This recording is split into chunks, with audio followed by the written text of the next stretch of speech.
Friends, எல்லாத்துக்கும் தக்காளி ரசம் இப்படி சட்டன் வைக்கிறதுன்னு பார்க்கலாமா? அதுக்கு கொஞ்சம் ஒரு பாத்திரத்தில் கொஞ்சமாக ஆயில் ஊற்றிக்கலாம். ஆயில் சூடான உடனே கொஞ்சமாக கடுகு போட்டுக்கலாம். கடுகு பொரிஞ்ச உடனே கொஞ்சமாக பச்சை மிளகாய், ஒரே ஒரு பச்சை மிளகாய் போட்டு நல்லா கலரி விட்டுக்கலாம்.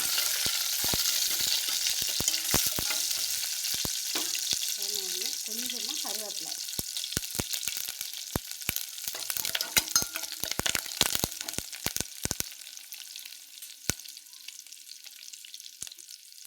போட்டுட்டு அடுத்து நாம் இந்த தக்காளி ரசத்துக்கு மெயின் டேஸ்ட்டு என்னென்னா சீரகம், மிளகு, பூண்டு இந்த மூணையும் நல்லா இடித்து வச்சுக்கலாம்.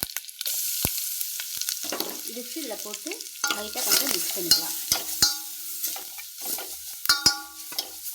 ரொம்ப நேரம் வதக்கணும்னு அவசியம் இல்லை. அடுத்து தக்காளியை கொஞ்சமாக ஒரு 4 தக்காளி எடுத்து நல்லா கரைச்சி வச்சுக்கலாம். அந்த கரைச்சதில் கொஞ்சம் இது இருக்கும் இல்லையா, தோல், பச்சை தக்காளி தோல், அதை கொஞ்சம் அப்படியே எடுத்து வைக்கலாம். போட்டு அதையும் நல்லா வதக்கிக்கலாம். தக்காளி கரைச்ச அந்த தோலை போட்டு வதக்கணும். அப்போதான் அந்த தக்காளி ஃப்ளேவர் சூப்பராக இருக்கும். இதுக்கு புளியெல்லாம் வேண்டியதில்லை, வெறும் தக்காளி மட்டும் போதும். இது சூப்பராக இருக்கும்.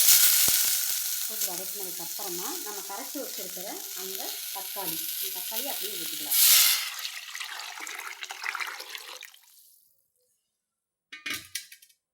ஊற்றி நல்லா கிளறிடலாம்.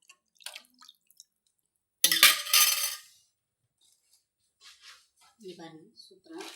அடுத்து இதுக்கு தேவையான அளவு உப்பு போட்டுக்கலாம். கொஞ்சமாக போட்டு நல்லா கிளறிடலாம். இது ஒரு 5 மினிட்ஸ், அதாவது நுரை கட்டின உடனே ஆஃப் பண்ணிடணும்.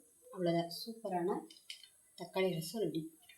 5 மினிட்ஸ் ஆச்சு. நுரை வந்த உடனே மேலால் இந்த கொத்தமல்லியை தூவிக்கலாம். தூவிட்டு இந்த ரசம் நுரை கட்டின உடனே லைட்டாக கொதிக்க விடக்கூடாது. லைட்டாக பபிள்ஸ் வந்த உடனே ஆஃப் பண்ணிடணும். ஓகே, தேங்க்யூ ஃபார் வாட்சிங்.